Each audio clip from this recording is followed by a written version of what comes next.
Pessoal, boa noite. Bom, eu gostaria de pedir desculpa pelo horário, certo? Mas uma das nossas palestrantes estava também fazendo uma palestra lá na PUC, no evento da área de pedagogia, não é isso mesmo, Flávia? Então ela ficou presa no anel rodoviário. Então está perdoada, tá? Gostaria de convidar para a nossa abertura o Wellington Marçal, que é o diretor do Sistema de Bibliotecas da UFMG, e Álamo Chaves, que é o nosso representante do CRB 6. E gostaria de dizer para vocês que estamos presentes eu, Cindier, e a professora Marília Paiva. Nós fazemos parte da comissão de biblioteca escolar. Flávia também é uma dos membros da comissão. Então, hoje a comissão se faz presente nas nossas pessoas. Tudo bem? Wellington, nós gostaríamos de ouvir a sua palavra.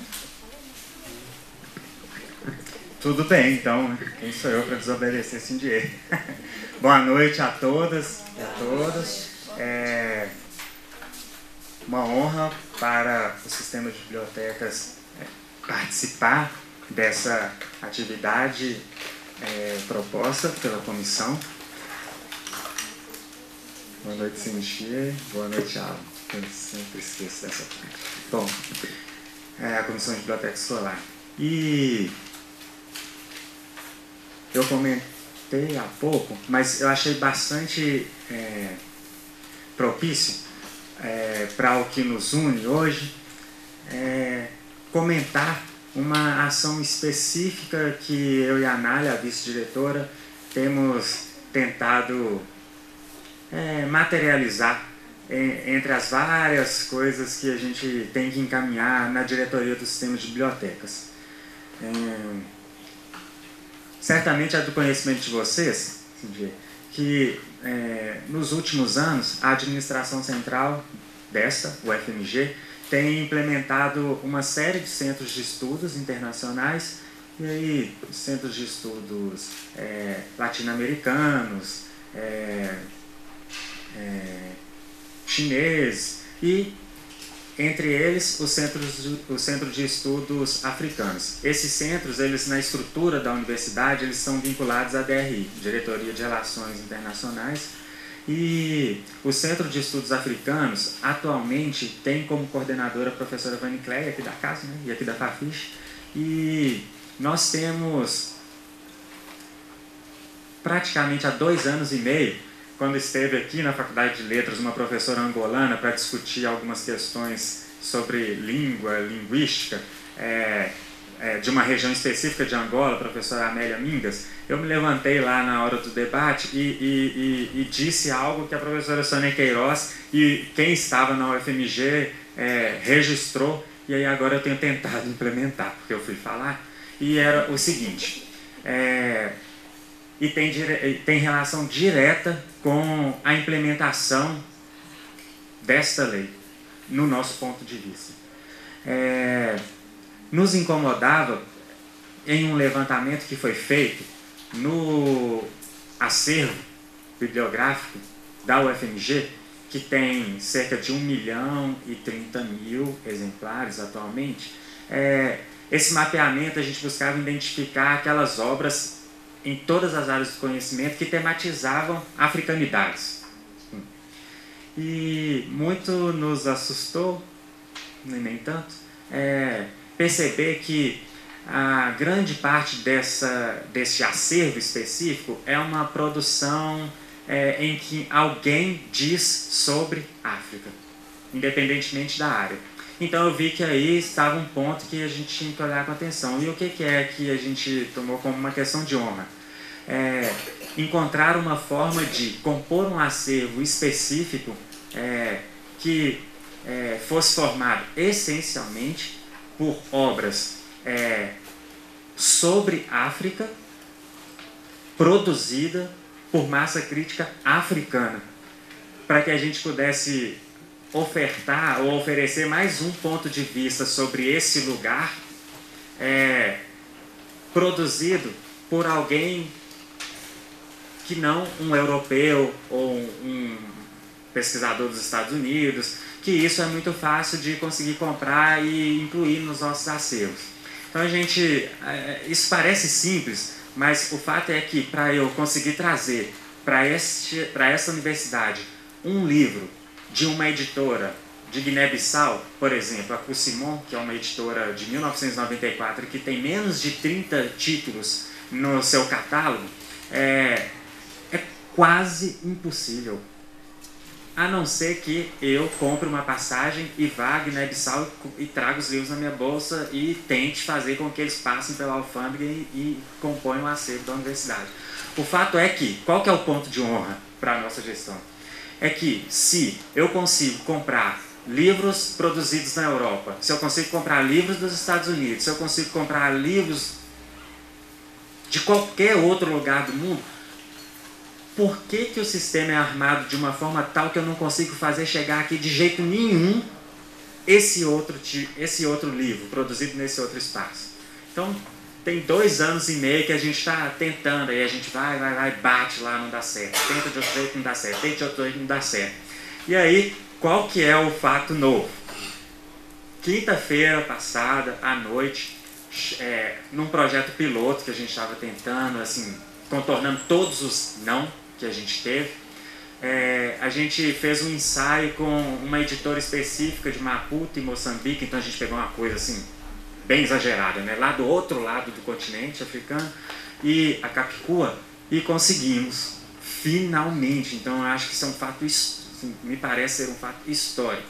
Os livros chegaram, eles estão lá na minha sala, assim, que a gente fez uma reza, assim, uma celebração, porque chegaram os 200 primeiros livros importados, como se importa livro de qualquer outro lugar da Europa e que já se comprava nessa universidade desde não sei quando, e eles chegaram. Então a gente encontrou uma forma de furar esse sistema que não quer que a gente tenha acesso a esse tipo de produção, que tem relação direta com o que a gente vai discutir aqui hoje, penso eu. E aí a gente vai sentar amanhã para avaliar o que pode ser melhorado e a gente está replicando agora o caminho para Angola e vamos fazer para Guiné-Bissau. Então, não tem nenhum recorte, a não ser esse que eu disse. Então, é algo muito, muito, muito, no nosso ponto de vista, de se comemorar. Então, está aí. Se alguém vai usar ou não, não nos compete. O importante é que essa coisa que está lá em Bissau esteja aqui, pelos meios oficiais. E a gente encontrou essa forma. Então, que bom para todos nós. Eu quero que a gente bagunce mais os pontos de vista e cada um leia e tire suas conclusões. Então, esse é um ponto de honra da nossa gestão à frente do sistema.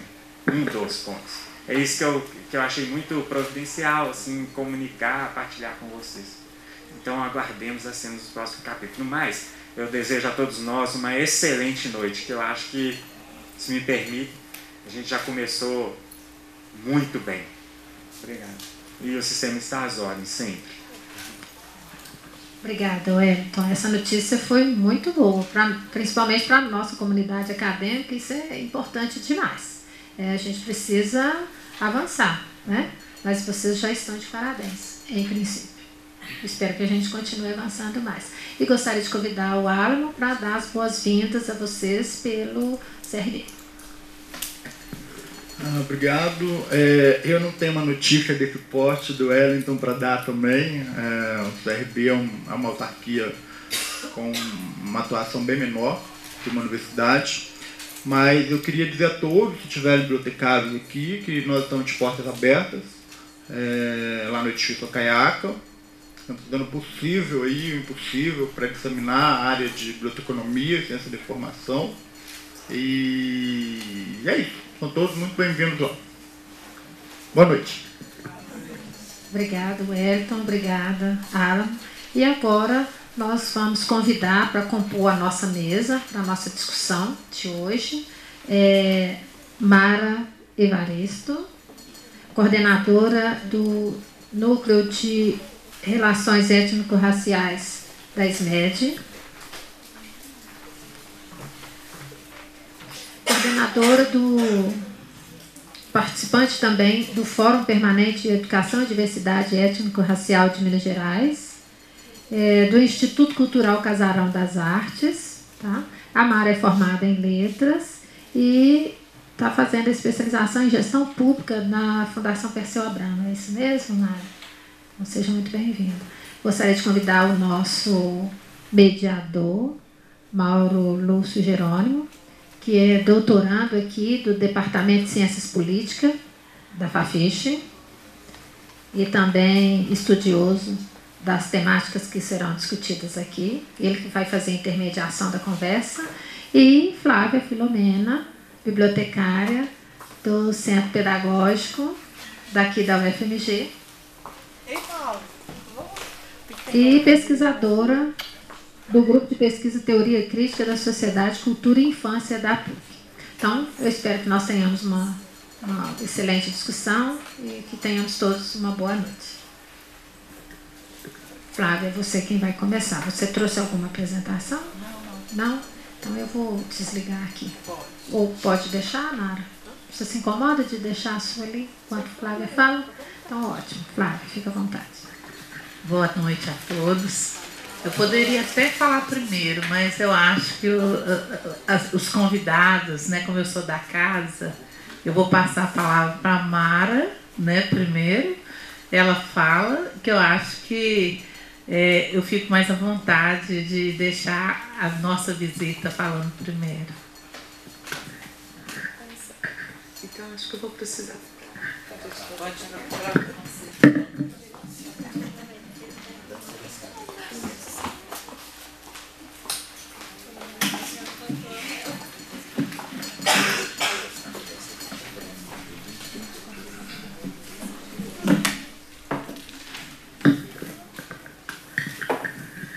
Bem, boa noite.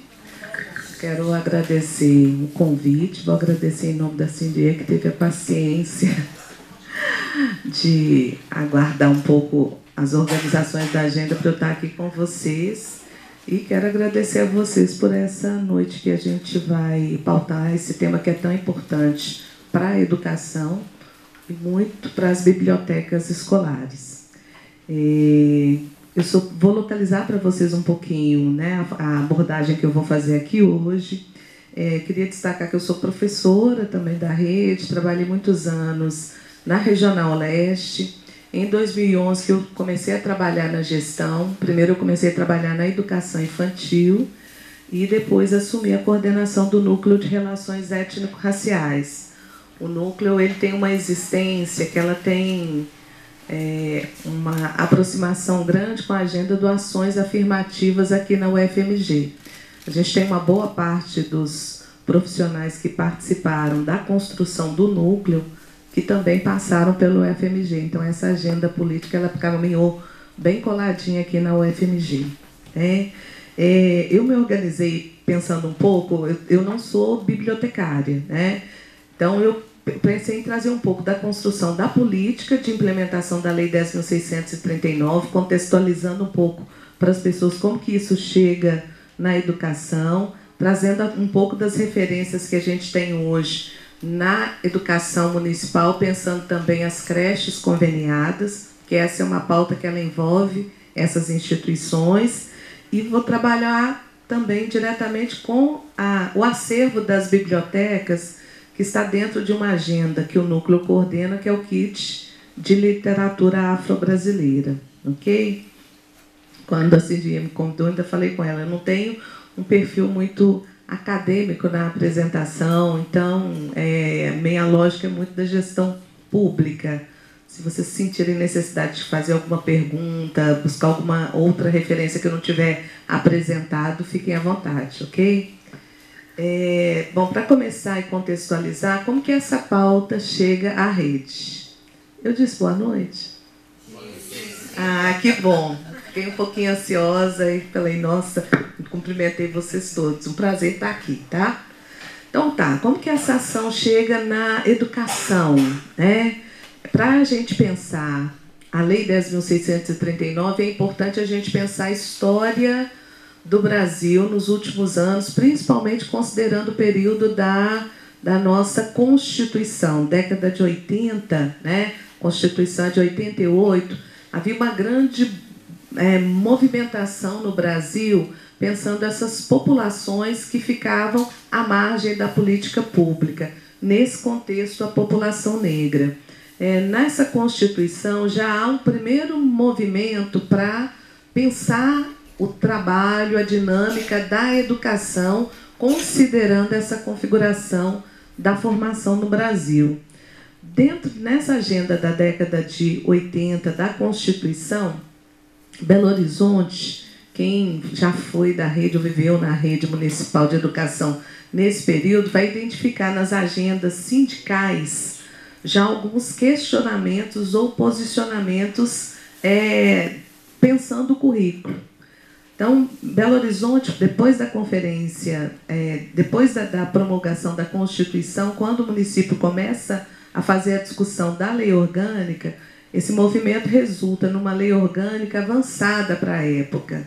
Em 1990, a lei orgânica do município já sinalizava para as escolas do município trabalharem com história e cultura africana e afro-brasileira, e também já marcavam 20 de novembro como uma data importante para a cidade. No ano passado, a gente fez uma pesquisa sobre a documentação tanto da Secretaria Municipal de Educação, dos congressos e ações que aconteciam, e também o que era a proposta do sindicato nas mesas de negociação, e a gente percebeu que década de 90, início dos anos 2000, era uma reivindicação para a rede, era uma reivindicação para a gestão pública, formação de professores, materialidade e pesquisa de experiências exitosas no trato da história e cultura africana e afro-brasileira.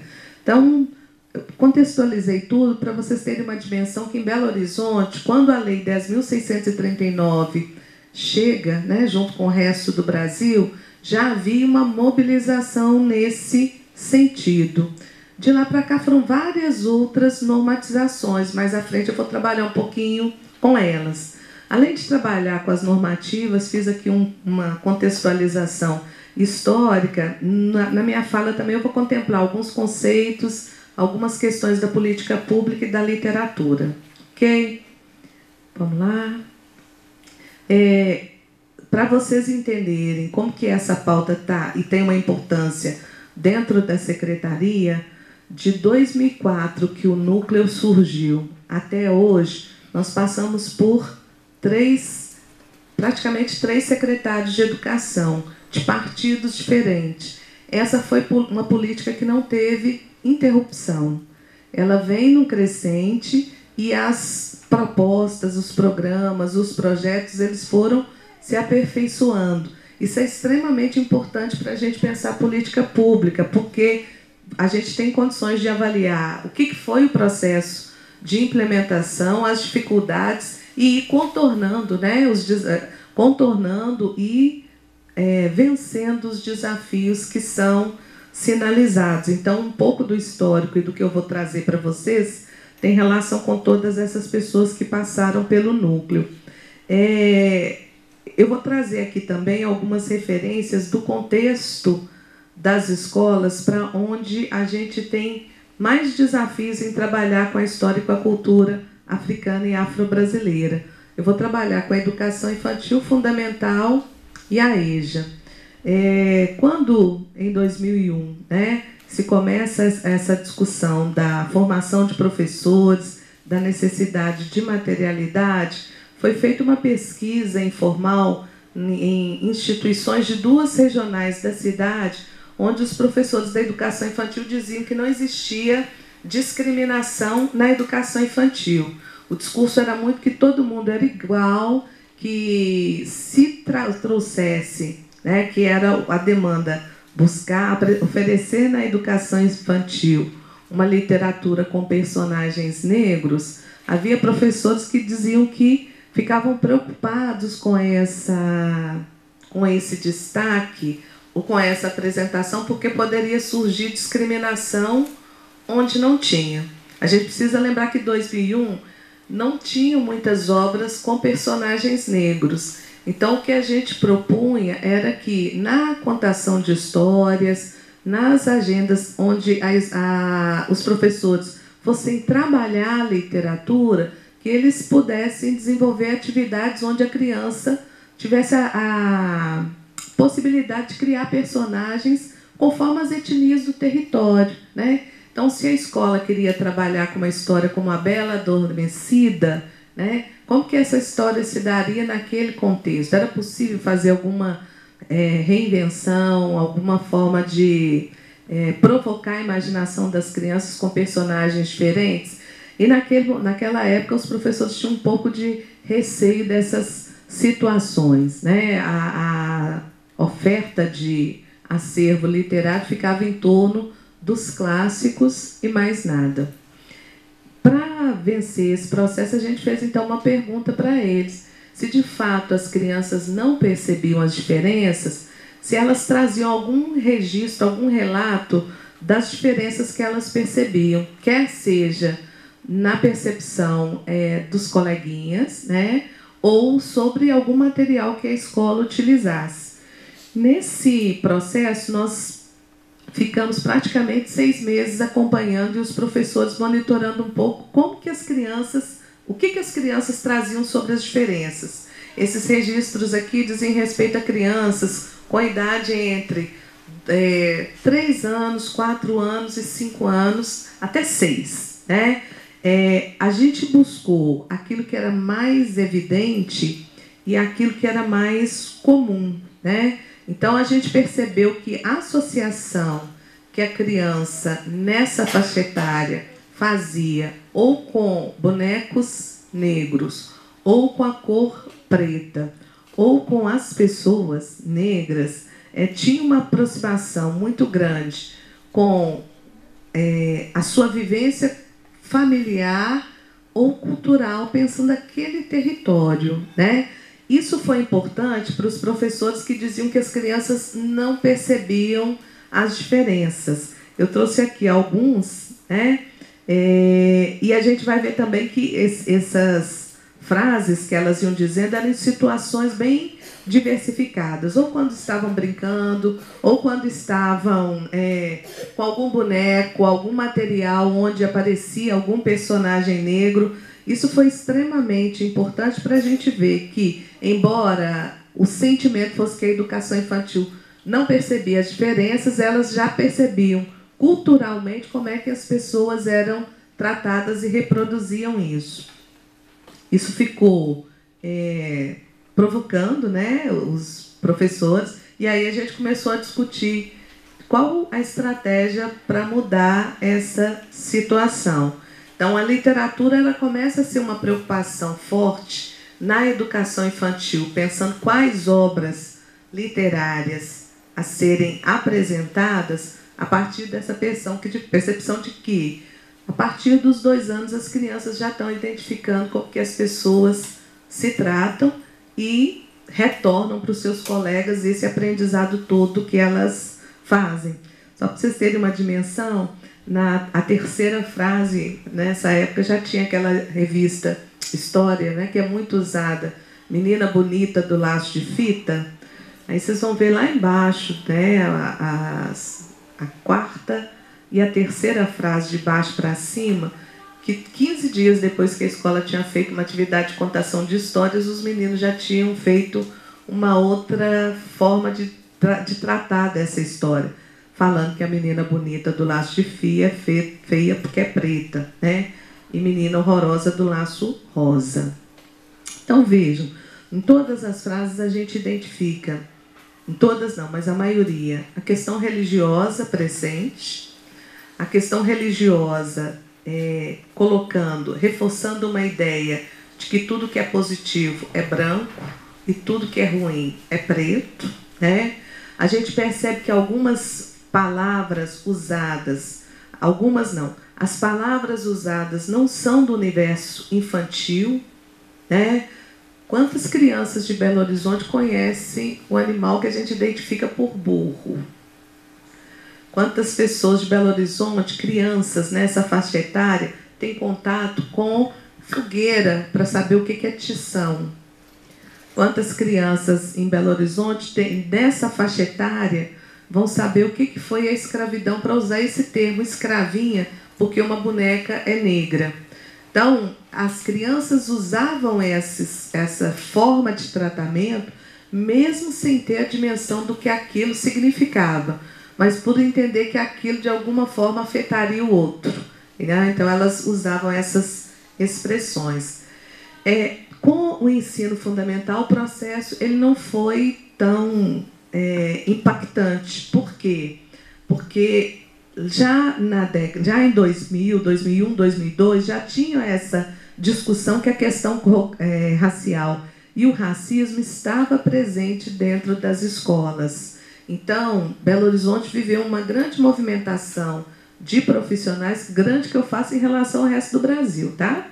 Uma grande mobilização de profissionais provocando tanto a secretaria quanto o sindicato para trabalhar com essa temática.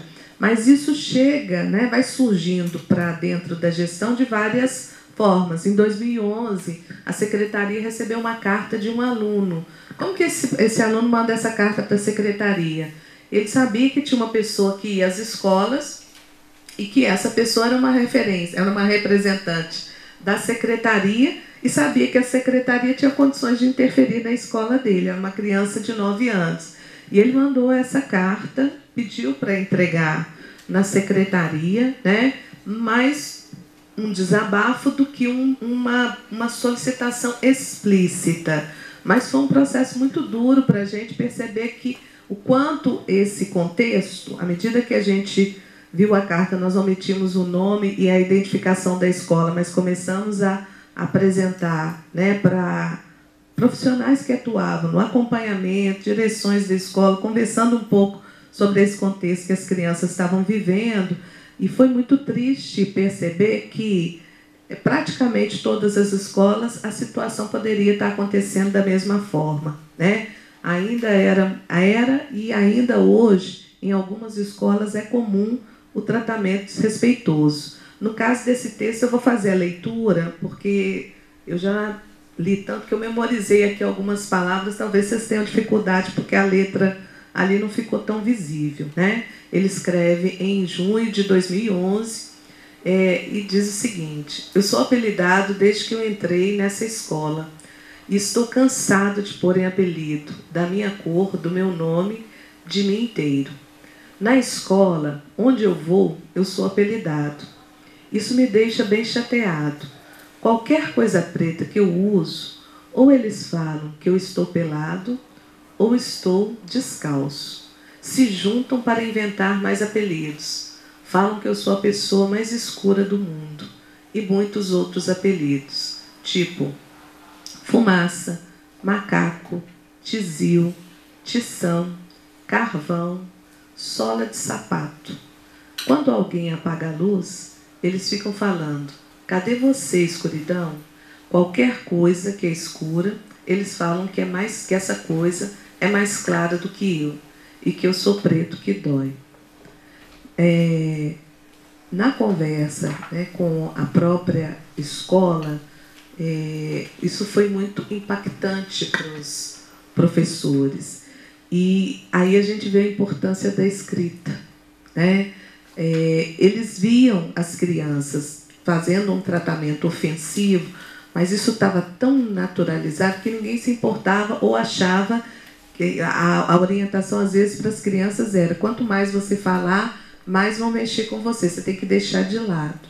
Então, ao perceber esse relato e essa dimensão que tomou, né, foi um susto e uma preocupação para os professores, porque dá a sensação de que o que é escrito pesa mais, né? Então, eu estou trazendo isso para vocês, porque uma das questões que eu sinto quando vou falar da Lei 10.639 é qual que é a importância dela, por que um sistema brasileiro, né? Por que a educação no Brasil faz uma mudança desse porte na lei nacional, seja para escolas particulares ou públicas, tornando obrigatório trabalhar com a história e cultura